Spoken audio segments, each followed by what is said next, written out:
Are you wondering why your VO2 max isn't improving as quickly as you'd hoped? In this video, we'll explore effective strategies to optimize your heart rate zones and accelerate your cardiorespiratory fitness progress. Let's get started. Understanding heart rate zones. First, let's break down heart rate zones based on your maximum heart rate, which you can calculate using the formula 220 minus your age. Adjustments are made for gender differences.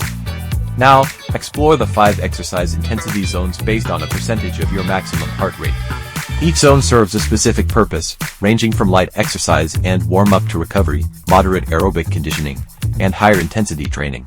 This guide is useful for customizing workouts to achieve specific fitness goals. Effective VO2 max improvement strategies.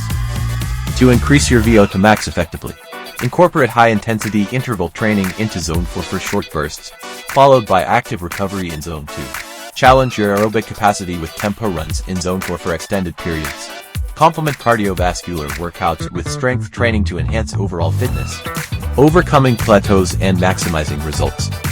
Now, let's address common reasons for a VO2 max plateau. 1. Lack of high-intensity efforts. Integrate HIIT and tempo runs into your routine to stimulate aerobic adaptation. 2. Inadequate recovery. Allow sufficient rest between workouts for optimal recovery and performance gains. 3. Lack of variety. Mix up your workouts with different exercises to challenge your body and prevent stagnation. 4. Adjusting for experienced athletes. Understand that progress may slow over time, and monitor your VO2 max trends to set realistic goals. 5. Genetic potential.